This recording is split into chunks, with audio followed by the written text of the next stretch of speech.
Now that summer is upon us, many business executives and salespeople will be trading in the conference room for the golf course. And a round of golf is a popular way to do business. With us this morning to talk more about some business etiquette out on the golf course and what you can learn from someone on the course is Alan Martin. He's a golf expert and the author of Thumbs Down, a virtual golf lesson. Thanks for being with us. My pleasure. Thank you for having me. You know, so many people do business out on the golf course, and for those who don't, you think it's just a fun game and they're out there wasting time, but there actually is some work being done if you play the game right.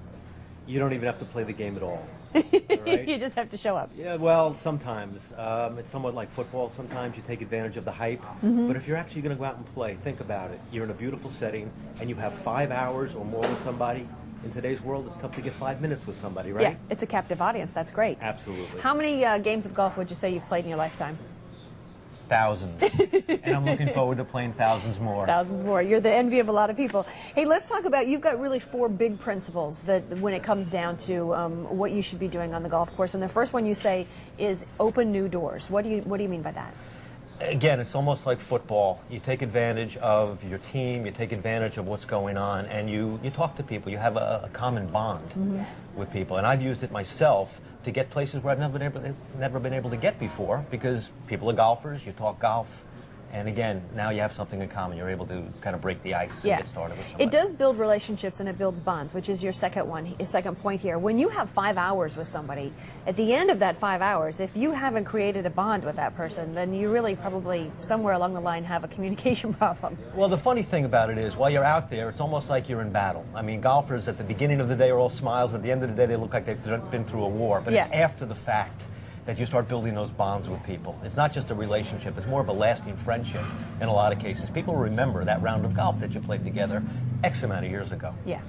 How people understand when you're out there and what the etiquette is for that? I mean, do you launch into a business conversation at the 3rd hole, at the 9th hole? Where would you start to break down we're not playing golf here, we're also doing business? You know, golf is a lot like sales. You have to qualify the situation, you have to set your expectations properly. Your first goal is really to establish relationships and get to know people. Right. If you want to start doing the business, I suggest you start on the back 9 and you kind of ease into it. You see how things are going. You see what you can get away with. You see how the situation is. Yeah. The back 9 is where it starts to get tense, though, so then somebody might not really want to talk to you too much. Business golf is different than competitive golf. You Yeah. should throw the scorecard away And just have use fun. it for the benefits and have fun. Okay.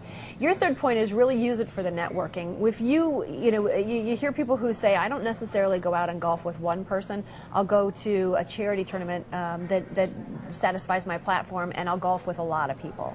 Is that really the key there? Use that 5 hours to meet 10 people rather than one? Use the 5 hours wisely, yes. Yeah. And it's an opportunity that you just might not get any other way. And again, everybody's kind of bonded together. They feel like golfers for that particular day. Yeah. Use that to your advantage. So your fourth one is generate and close the deal. So should you really be closing a deal out on the golf course? Is that possible? I've been involved with mergers before where people went out there for the sole purpose of we're out here to cut a deal. Yeah. So there are times when it's appropriate, and go for it. Okay, good. Alan Martin, nice to have you here. Thanks a lot. My pleasure. Appreciate Thank you it. very much. All right. Golf etiquette. Boy, we all could use a little of that if you're out on the golf course.